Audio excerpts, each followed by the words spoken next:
ધડાકા સાથે બારણા બારીના કાચ તૂટી ગયા. રુદ્રનાથપુરામાં દાગીના બનાવવાના કારખાનામાં ગેસની બોટલમાં બ્લાસ્ટ થયો. મશીન, ટેબલ, ખુરશી અને વાયરિંગ સહિતને નુકસાન પહોંચ્યું છે. સુરતના રુદ્રનાથપુરા વિસ્તારમાં જ્વેલર્સના દાગીના બનાવવાના કારખાનામાં ગેસની નાની બોટલ જોરદાર ધડાકા સાથે બ્લાસ્ટ થયો, જેથી ત્યાંના લોકોમાં ગભરાટ ફેલાતા નાસભાગ મચી અને અફરાતફરી મચી. જોકે કામદાર બહાર નીકળી જતા બચી ગયો. બ્લાસ્ટના કારણે બારી બારણાના કાચ તૂટી ગયા. સાથે મશીન, ટેબલ, ખુરશી, વાયરિંગ સહિતના સામાનને નુકસાન થયું. મળતી માહિતી પ્રમાણે કારખાનામાં એક કામદાર કામ કરવા વ્યસ્ત હતો. દરમિયાન દાગીના બનાવવા માટે ઉપયોગ કરવામાં આવતી બ્લુ કેમ પોર્ટેબલ ગેસ કાર્ટેજ એટલે કે ગેસની નાની બોટલ એકાએક જોરદાર ધડાકા સાથે બ્લાસ્ટ થયું. જોકે સદનસીબે ત્યાં હાજર એક વ્યક્તિ બચી જતા તરત બહાર દોડી ગયો હતો.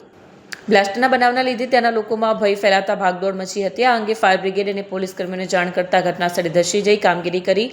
જ્યારે ટીન ગેસની નાની બોટલ બ્લાસ્ટ થવાના લીધે બારણા બારણીના કાચ તૂટી ગયા. આ સાથે મશીન, ટેબલ, ખુરશી, વાયરિંગ સહિતના માલ સામાનને નુકસાન થયું. આ બનાવમાં કોઈ જાનહાનિ નોંધાઈ નથી.